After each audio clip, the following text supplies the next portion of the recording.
Página 1. Jesús o el secreto mortal de los templarios, por Robert Ambelain, 1970. Colección Enigmas del cristianismo. Los defensores de la historicidad de Jesús deben considerar seriamente la importancia de su posición. Corren el riesgo de sostener los títulos históricos de una personalidad que puede resultar ser completamente diferente a aquella que imaginaban cuando emprendieron su defensa. Frase de Schweitzer, doctor en teología, antiguo pastor, director del Hospital de Lambarene, Premio Nobel de la Paz en 1952, en Recherches sur l'historicité de Jesús. 0. Advertencia. La hipótesis de que Jesús era hijo de Judas el Galileo, Hechos, 5:37, alias Judas de Gamala, o Judas el Gaulanita, el héroe judío de la revolución del censo, no es nueva. Ya resultaba molesta en los primeros siglos del cristianismo, y esto se observa en Lucas, quien al redactar los Hechos lo sitúa después de Teudas, otro rebelde que se sublevó entre los años 44 y 47 de nuestra era, mientras que Judas de Gamala lo hizo en el año 6. Y aún sigue molestando, ya que los historiadores racionalistas que quieren hacer de Jesús un mito solar se guardan bien de citarla.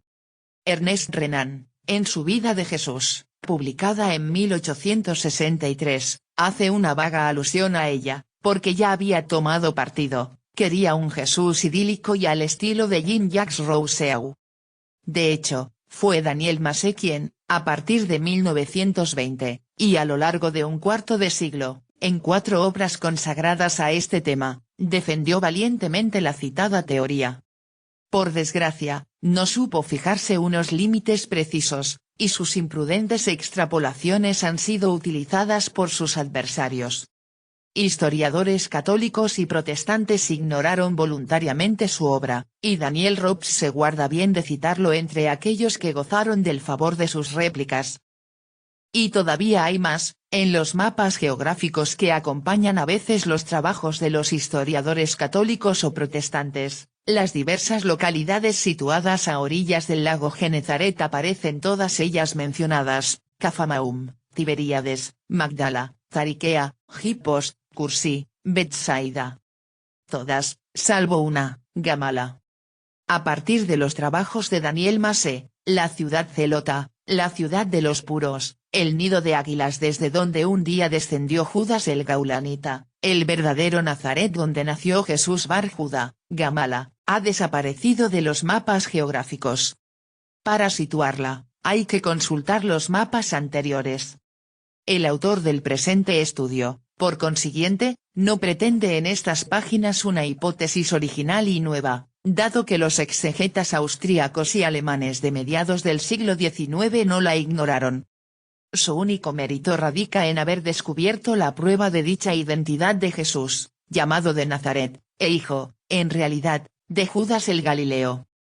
Esta prueba es muy sencilla, consiste en un simple silogismo. Solo que había que reunir y ordenar sus premisas.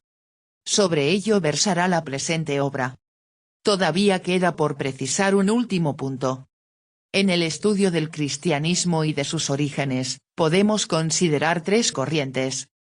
A. La corriente sobrenaturalista, que agrupa a los fieles de las diversas iglesias que creen en un Jesús Hijo de Dios, muerto, resucitado y que después subió a los cielos.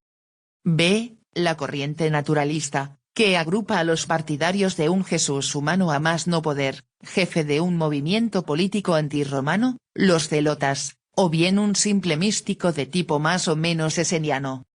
C. La corriente mítica, que agrupa a los partidarios de un Jesús totalmente imaginario, cuya leyenda se ha ido elaborando poco a poco, mezclando tradiciones que pertenecían a doctrinas diversas, y fundiendo elementos históricos que correspondían a diversos personajes llamados Jesús. Nuestro estudio debe clasificarse, evidentemente, dentro de la segunda categoría. Y la principal de nuestras razones es la siguiente: en el Dictionnaire rabbinique de Sander, París, 1859, encontramos, al final, un estudio biográfico consagrado a aquellos a los que la tradición judía considera los príncipes de la Torá. Y sobre el gran Gamaliel, Citado en los Hechos, podemos leer, Rabban Gamaliel I, llamado el Anciano, nieto del gran Hillel, sucedió a su padre, Simeón, en la calidad de nazi. Fue el primero que adoptó el título de Rabban, título que llevaron después de él sus descendientes y sucesores hasta Gamaliel III, hijo del Rabban Leuda el nazi. Sostuvo frecuentes relaciones con los generales y los miembros del gobierno romano. Fue bajo su presidencia cuando Samuel, apodado el Pequeño o el Joven, compuso la fórmula de oración contra los apóstatas y los traidores, fórmula que fue aceptada y conservada en la liturgia. Según diversos cronistas, Rabbi Gamaliel murió 18 años antes de la destrucción de Jerusalén por los romanos. Con él, nos dice la Mishnah, se han apagado la gloria de la Torá, la pureza y la austeridad de la vida religiosa. Sota, capítulo 15. En otro lugar, el mismo estudio nos revela que Samuel el Pequeño, o el Joven, llamado así para diferenciarlo del profeta de dicho nombre, murió antes que Gamaliel. Recapitulemos, pues. Jerusalén fue destruida por los romanos en el año 70. Gamaliel murió 18 años antes, o sea en el 52. Samuel el Joven murió antes que Gamaliel o sea que, todo lo más tarde, en el año 51. Fue él quien compuso la fórmula de la oración contra los apóstatas y los traidores, es decir, que todo lo más tarde tendría que haber sido en el año 50. ¿Quiénes eran esos apóstatas? Evidentemente, aquellos que habían apostatado de la ley de Moisés y abandonado las prácticas religiosas judías, en una palabra, aquellos a quienes se les conocía ya, desde el año 40, en Antioquía, como cristianos.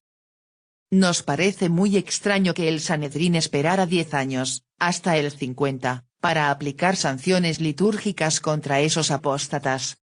Por lo tanto, habría que situar dicha medida entre los años 40 y 50. Pues bien, si entre los años 40 y 50 el judaísmo sancionaba a los discípulos de un cierto Jesús, que habría sido crucificado en el año 34, o sea, pocos años antes de dichas sanciones, sería muy difícil admitir que el tal Jesús no hubiera existido. En fin, consideramos inútil subrayar el hecho de que el rigor de su vida religiosa excluye de antemano la veracidad del pseudo-evangelio llamado de Gamaliel, y la posibilidad de que el nieto del gran Hillel acabara por convertirse al cristianismo. Página 9.